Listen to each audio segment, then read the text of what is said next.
Dalam pertemuan dengan Ketua Umum Partai Nasdem Surya Paloh, Presiden Jokowi bilang ingin menjadi jembatan bagi semua partai politik.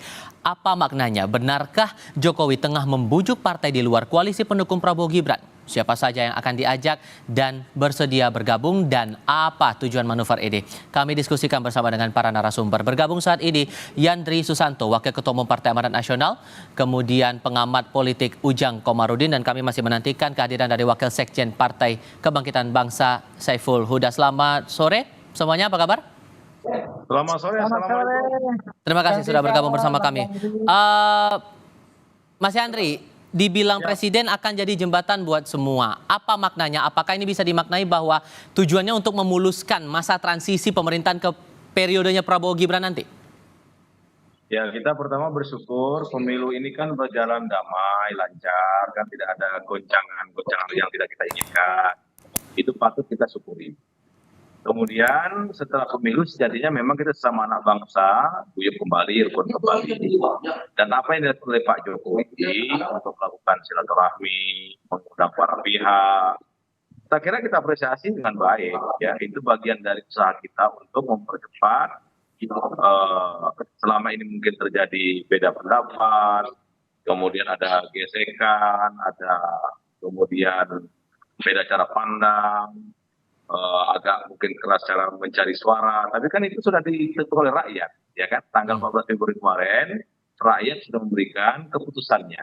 Dan kita sudah ketahui bahwa hasil quick-count itu, yang insya Allah tidak banyak berubah dengan rekap nanti, insya Allah Pilpres ini sekali putaran. Nah, maka yang dilakukan oleh Pak Jokowi, saya kira sekali lagi kita harus apresiasi dalam rangka tadi, sesama anak bangsa, pertarungan atau kontestasi Pilpres maupun pemilu legislatif itu sudah selesai, dan memang walaupun masih ada tahapan berikutnya, kita tunggu pleno KPU, dan mungkin kalau ada para pihak yang tidak setuju atau ada bukti-bukti, silakan ada jalur konstitusional melalui Mahkamah Konstitusi. Tapi intinya, walaupun kita berbeda partai, berbeda pilihan, kemudian hasilnya sudah diketahui, tidak ada salahnya kita bersilaturahmi, Mas. Ya. Tapi kalau kemudian arahnya dibilang bahwa ini coba untuk menghilangkan oposisi, mencoba membawa sebanyak-banyaknya untuk berada di kubu pemerintahan, gimana tuh? Nah, itu belum ke sana, belum, masih jauh itu, ya kan?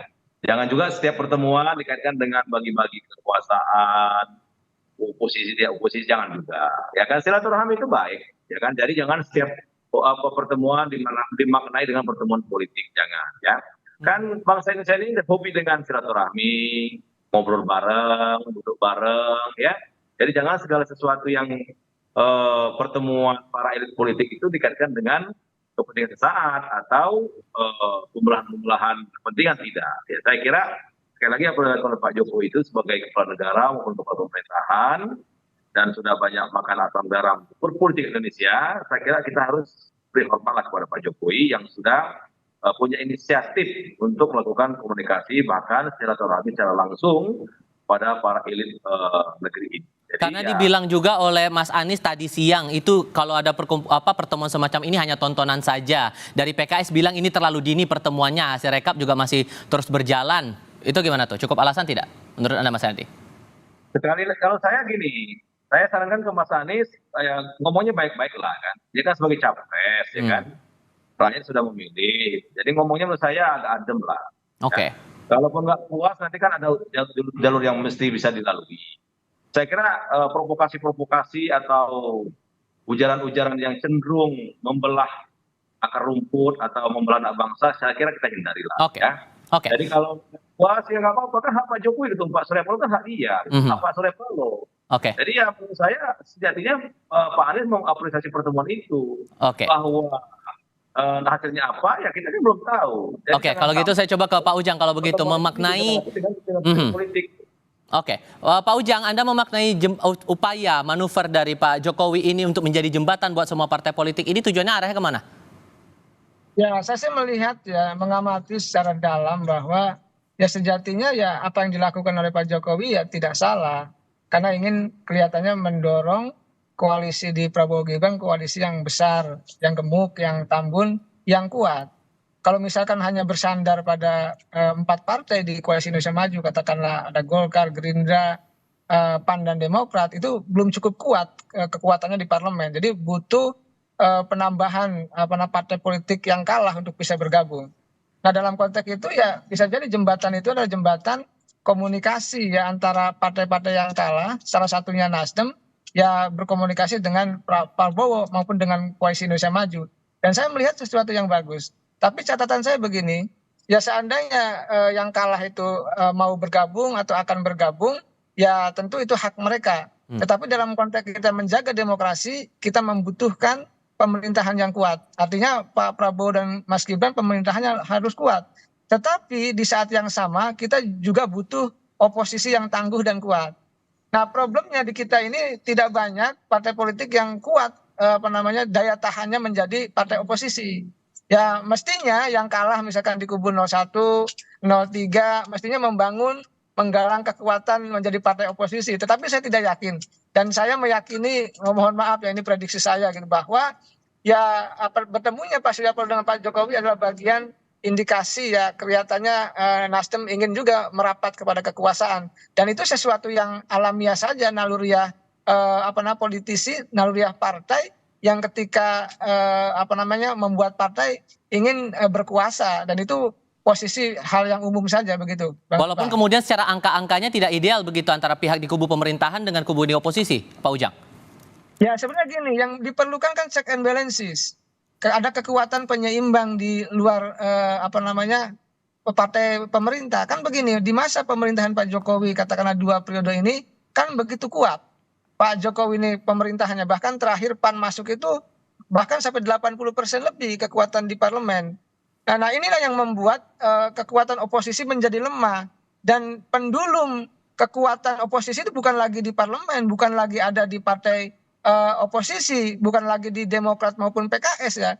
Tetapi ada pada rakyat, ada pada civil society, ada pada pengamat, ada para akademisi. Dan ini tentu sebuah demokrasi yang kurang sehat, oposisi non parlementer atau ekstra parlementer. Dan ini tidak baik. Kalau kita ingin membangun sebuah kekuatan oposisi, maka harus dihadirkan di parlemen. Nah, dalam konteks parlemen itu, maka mestinya yang kalah ya bukan berarti tidak boleh berkoalisi dengan pemerintah, tetapi yang bagus adalah bagaimana membangun kesolidan partai oposisi agar memang ada check and balances ke depan jalannya pemerintahan. Dan itu yang dibutuhkan oleh kita semua. Karena kekuasaan itu, apapun itu ya, siapapun yang berkuasa, ya cenderung akan bisa disalahgunakan. Nah, untuk agar tidak bisa disalahgunakan ya pengawasan yang besar, pengawasan yang ketat, kontrol yang kuat dari partai oposisi menjadi penting. Maka pertanyaannya muncul lagi begini Pak Ujang, apakah kemudian upaya atau manuver Pak Jokowi ini memanggil pihak di luar kubunya Prabowo Gibran ini karena melihat porsi atau posisi di pendukung secara partai politik di parlemennya itu tidak cukup kuat begitu, atau ada hal lain sebetulnya? Tapi jawabnya nanti ya Pak Ujang. Dan Mas Yandri tetap bersama kami lanjutkan diskusi usai jeda berikut. Melanjutkan pertanyaan saya sebelumnya Pak Ujang, apakah kemudian upaya atau manuver Jokowi ini untuk memastikan menguatkan posisi dari pemerintahan Prabowo Gibran nanti di segi parlementernya? Karena dirasa bahwa ini kayak nggak cukup kuat nih kalau hanya dari sekian banyak partai saja yang bisa memuluskan begitu pemerintahan ataupun juga program-program dari Prabowo Gibran ini. Gimana tuh Pak Ujang? Ya bisa jadi ya, karena kalau kita lihat komposisi pendukung Prabowo Gibran itu kan kalau diambil dari pendukung koalisi Pak Jokowi Pak Maruf Amin, itu ada 2 partai yang, bahkan 3 partai yang menyebar ya. Ada PDIP di 03, ada katakanlah Nasdem dan PKB di 01.